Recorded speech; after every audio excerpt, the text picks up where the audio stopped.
So hello and welcome to Bong PNPC, আবার একটা Indian ফুটবলের ভিডিওতে প্রত্যেককে ওয়েলকাম। বেশ কিছু বিষয় রয়েছে ডিসকাস করার জন্য, কোচ রিলেটেড, প্লেয়ার রিলেটেড, বিদেশি প্লেয়ার, সব কিছু নিয়ে কথা বলার রয়েছে। মোহনবাগান, ইস্টবেঙ্গল, মুম্বাই সিটি এফসি কী চলছে, যা কিছু বড় বড় আপডেটস রয়েছে সেইগুলো নিয়ে কথা বলবো।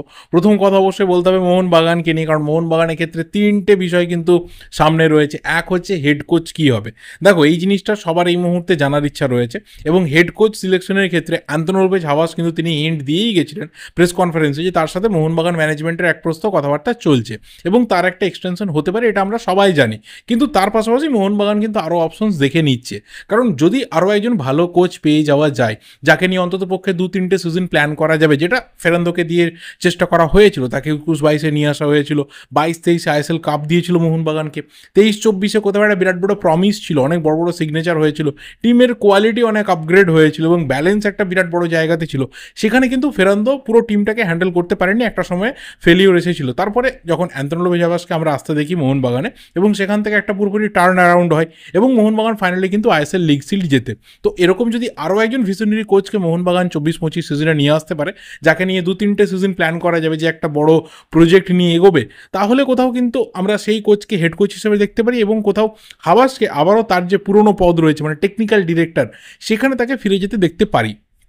দুটো সম্ভাবনাই কিন্তু রয়েছে, এবং এই দুটো সম্ভাবনার পেছনে বহু ফ্যাক্টর কাজ করছে। যেমন হাভাসের যে ব্রেন রয়েছে, হাভাসের যে কোয়ালিটি রয়েছে, এটা কারোর অজানা ব্যাপার না। তিনি যেভাবে টিমকে কন্ট্রোল করেন, যেভাবে তিনি ড্রেসিং রুমের এনভায়রনমেন্টকে ঠিকঠাক রাখেন, এই প্রত্যেকটা জিনিস কিন্তু একটা টিমের জন্য প্লাস পয়েন্ট।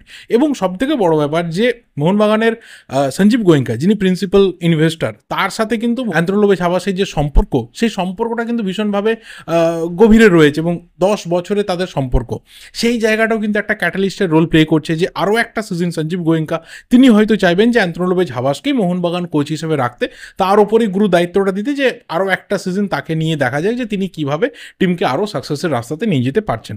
স্পেশালি যেহেতু এফসি চ্যাম্পিয়ন্স লিগ 2 রয়েছে, এবং অবশ্যই সুপার কাপ, নতুন এডিশনের যে সুপার কাপ, সেটা মোহনবাগানে জেতা হয়নি। তো সেইটাকে জিতে পুরো বৃত্তটাকে অবশ্যই সঞ্জীব গোয়েঙ্কা তিনি কমপ্লিট করতে চাইবেন। তো দেখা যাক পরবর্তী সিদ্ধান্ত কী হয়। তবে হ্যাঁ, দুটো অপশনই কিন্তু দেখে নেওয়া হয়েছে, সব কিছুকেই চেক করা হচ্ছে, এবং সেই চেকটা কমপ্লিট হয়ে গেলে, নতুন কোচের অ্যানাউন্সমেন্ট এসে গেলে, যে হাবাসকে রেখেই পুরো প্ল্যান হচ্ছে না একদম নতুন কোনো ফ্রেশ কোচকে নিয়ে আসা হচ্ছে, তারপরে যে সিগনেচারগুলো রয়েছে, যে ট্রান্সফারের খবরগুলো আমরা পাচ্ছি ধীরে ধীরে, সেইগুলো আস্তে আস্তে কিন্তু ডিল ডানের পথে এগোবে। মানে এখানে হাবাসের অবশ্যই যুক্তি রয়েছে এই ট্রান্সফারগুলোর পেছনে। তবে অবশ্যই যদি নতুন কোচ কেউ আসে, তিনি কিভাবে দেখছেন ব্যাপারগুলোকে, তারপরে কনফার্মেশন নিয়ে হয়তো পুরো ফাইনাল যে সিল রয়েছে, সেই সিল দ্য ডিল মোহনবাগান করবে। দ্বিতীয় যে বিষয়টা রয়েছে, সেটা হচ্ছে আগামী সিজনে অ্যাসিস্ট্যান্ট কোচ হিসেবে আমরা হয়তো নতুন কাউকে দেখতে পারি, কারণ ক্লিফোর্ড মিরান্ডা, যে এই সিজনে মোহনবাগানের দায়িত্ব নিয়েছিল অ্যাসিস্ট্যান্ট কোচ হিসেবে, তার কাছে কিন্তু বেশ কিছু আই লিগ ক্লাবের অফার রয়েছে হেড কোচ হওয়ার জন্য।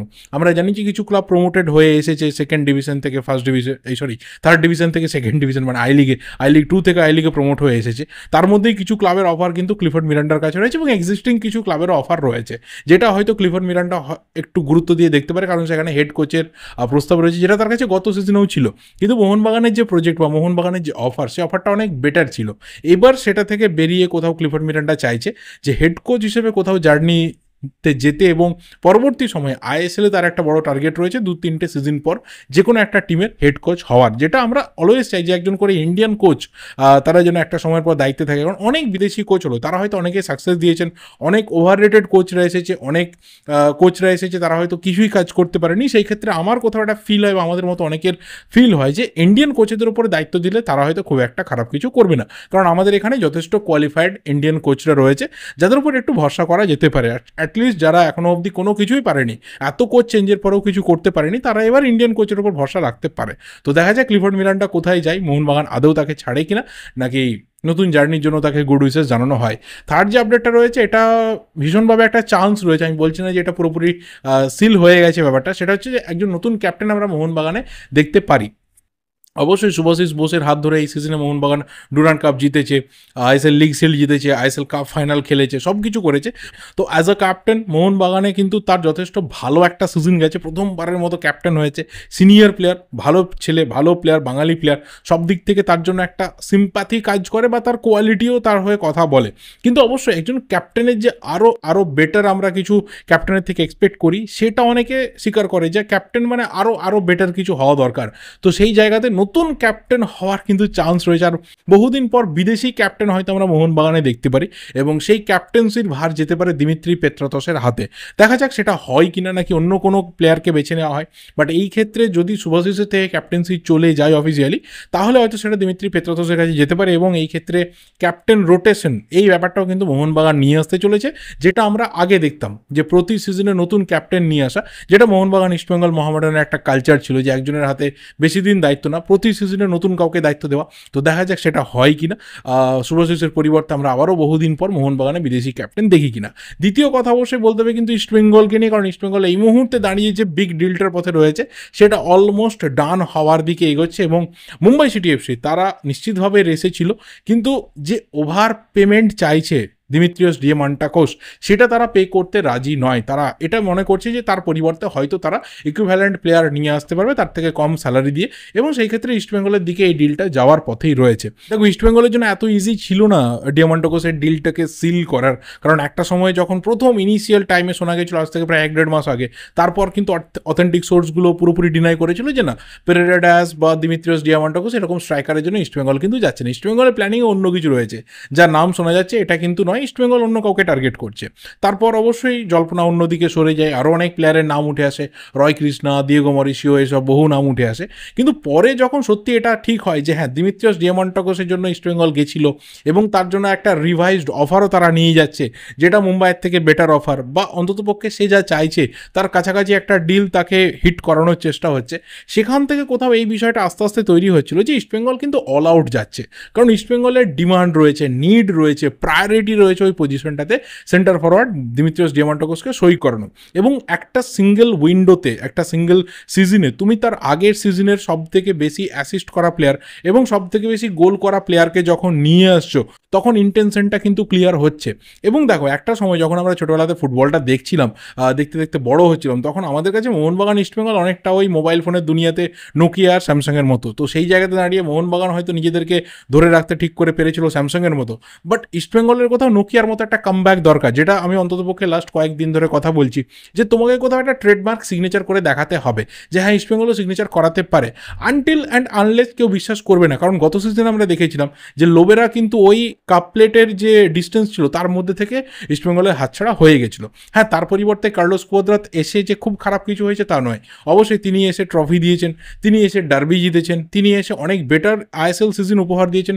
পজিশন নিয়ে হয়তো কথা হতে পারে যে 9th পজিশনে ইস্টবেঙ্গল শেষ করেছে, কিন্তু সেই 9th পজিশনে ইস্টবেঙ্গল শেষ করার ফলেও কিন্তু প্রথমবারের মতো আগের 3টে সিজন থেকে ইস্টবেঙ্গল বেরিয়ে এসে টপ 6-এর দৌড়ে ইস্টবেঙ্গল ঢুকতে পেরেছিল। বাট হ্যাঁ, লোবেরা এলে হয়তো আরও বেটার হতে পারতো, কি না হতে পারতো সেটা অন্য বিষয়। বাট কার্লোস কুয়াদ্রাত আসার ফলে কিন্তু লোবেরার থেকে খুব খারাপ কিছু হয়েছে, এটা আমি বলবো না। তো সেই রকম একটা জায়গা যখন ইস্টবেঙ্গল লাস্ট সিজনে তৈরি করতে পেরেছিল, এবং তার পাশাপাশি সাউল ক্রেসপোর মতো একটা সিগনেচার ইস্টবেঙ্গল করিয়েছিল, নন্দার মতো সিগনেচার ইস্টবেঙ্গল করিয়েছিল, ভালো প্লেয়ার নিয়ে এসেছিল, তারা ভালো খেললো গোটা সিজন জুড়ে, আপ ডাউন চলতেই থাকে।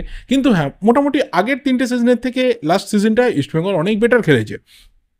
সেই জায়গা থেকে তোমাকে যদি কোথাও আরও ইমপ্রুভ করতে হয়, তখন তোমাকে কিন্তু মার্কেটের সিগনেচারগুলো ভালো করতে হবে, মার্কেট থেকে তোমাকে ভালো প্লেয়ার কিন্তু তুলতে হবে। এই তাগিদরা শুরু থেকে কিন্তু এই সিজনে ইস্টবেঙ্গল ছিল। সেখানে কোথাও শুরুতে মাদি তালালের মতো ডিলকে আমরা সিল হতে দেখেছি, প্রভাত লাকড়ার মতো একজন ভার্সেটাইল উইং ব্যাককে নিয়ে আসতে দেখেছি, মার্ক জোথান পুইয়ার মতো ইয়াং একজন ব্যাককে নিয়ে আসতে দেখেছি, ডেভিডের মতো আই লিগের সেন্সেশনাল স্ট্রাইকারকে আমরা ইস্টবেঙ্গলে সই করতে দেখেছি, দেবজিতের মতো ভেটারেন গোলকিপার ব্যাকআপ গোলকিপার হিসেবে টিমে এসেছে। একটা ফাইট চলবে গোলকিপিং পজিশনের জন্য, যেহেতু এত ম্যাচ রয়েছে, আরও বেশ কিছু প্লেয়ার লাইন আপে রয়েছে, তারা সই করবে। তো কোথাও কিন্তু ইস্টবেঙ্গল টিমকে রিবিল্ড করছে। যে জায়গাটা আরও বিশেষ করে দরকার ছিল, সেটা এই মুহূর্তে ডান হওয়ার পথে, যে একজন quality centre forward. Clayton Silva নিশ্চিতভাবেই ছিল, ওয়ার্কলোড নিয়েছে, গোল করেছে, আগেই বলেছিলাম যে ওকে রেখে দেওয়ার সম্ভাবনা কিন্তু প্রচুর। কিন্তু হ্যাঁ, ওর একটাই সমস্যা, সেটা হচ্ছে ওর যে ফিজিক্যাল কন্ট্রিবিউশনটা, সেটা কিছু মিনিটস পর বা একটা সময়ের পর কিন্তু আস্তে আস্তে স্লো হয়ে যায়। বাট ওই জায়গাতে এমন একজন সেন্টার ফরওয়ার্ড দরকার যে গোটা 90 মিনিটস জুড়ে আরও হাই লেভেলে ফুটবলটা খেলবে, আরও বেশি পেনিট্রেশন করবে, এবং সেটা কোথাও কিন্তু দিমিত্রি ডিয়ামান্টাকোসের মধ্যে সেই কোয়ালিটি রয়েছে। এবং মাদি তালাল, দিমিত্রি ডিয়ামান্টাকোস, এই যে জুটিটা ফরওয়ার্ড লাইনে, এবং তার সাথে অবশ্যই ক্লেটন সিলভা, ভীষণভাবে কিন্তু একটা স্ট্রং ফরওয়ার্ড লাইন হলো, এবং গোটা আইএসএল সিগনেচারের দিকে তাকালে ডিয়ামান্টাকোসের সিগনেচার সিল হওয়ার পরে আমরা বলতে পারবো যে one of the best forward line কিন্তু ইস্টবেঙ্গল তৈরি করলো ইন্ডিয়ান ফরেনার সব দিক থেকে মিলিয়ে দেখতে গেলে। এবং এখানে কোথাও কেন মুম্বাই সিটি এফসি পুরো এই ডিলটা থেকে আস্তে আস্তে সরে গেল, কারণ তারা মনে করছে যে ডিয়ামান্টাকোসের যে চাহিদা রয়েছে সেটা অনেক বেশি হাই, সেটা ইস্টবেঙ্গল পে করার জন্য রেডি রয়েছে, বাট মুম্বাই না। কিন্তু সেখানে শোনা যাচ্ছে যে বাংলাদেশ থেকে তারা রবসন রবিনহোকে নিয়ে আসতে পারে। এক প্রস্থ নাকি সেখানে অফার গিয়ে রিচ করেছে, সেই খান থেকে স্পোর্টস টক্স তারা এই ব্যাপারটাকে রিভিল করেছিল যে আইএসএলের অফার রয়েছে, তার মধ্যে একটা কলকাতার ক্লাব। আপাতত কোনো কলকাতার ক্লাব এই লিডে আছে বলে মনে হয় না, মানে এই রেসটাতে আছে বলে মনে হয় না। পুরোপুরি এটা হয়তো অন্য ক্লাবের দিকে মোড় নিয়েছে এবং সেখানে মুম্বাই সিটি এফসি তারা কোথাও হতে পারে যে রবসন রবিনোর মতো একজন ভার্সেটাইল ফরওয়ার্ডকে তারা ল্যান্ড করালো। কিন্তু হ্যাঁ, আমার কোথাও মনে হয় বা আমাদের হয়তো অনেকের মনে হয় যে গ্রেগ স্টুয়ার্টের চলে যাওয়ার পরে যে ভ্যাকেন্সিটা হয়েছে ওর পজিশনে একজন প্লেয়ারের, সেটা কিন্তু ভীষণভাবে অভাব দেখা দিচ্ছে। হয়তো পিটার ক্র্যাটকির কোচিংয়ে ইন্ডিয়ান প্লেয়াররা অনেক বেটার ফুটবল খেলছে, সেই জায়গাটা হয়তো সবসময় বুঝতে দিচ্ছে না।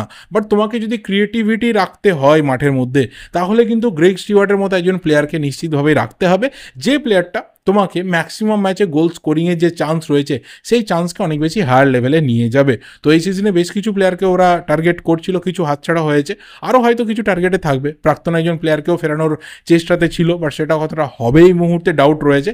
কিন্তু রবিনহো সিগনেচারটা যদি হয় তাহলে আমি আবারও বলছি এটা ভালো সিগনেচার কিন্তু মুম্বাই সিটি এফসি করতে পারবে। তো প্রত্যেকটা ব্যাপার নিয়ে তোমাদের কি ওপিনিয়ন রয়েছে অবশ্যই শেয়ার করে জানাতে থাকো। এই ভিডিওটা এই অবধি ভালো লাগলে লাইক করো, শেয়ার করো, যা যা কমেন্ট রয়েছে অবশ্যই পাস করতে থাকো। দেখা হবে পরের ভিডিওতে। Till then subscribe the channel যদি নতুন হয়ে থাকো। Thank you, good bye and good night.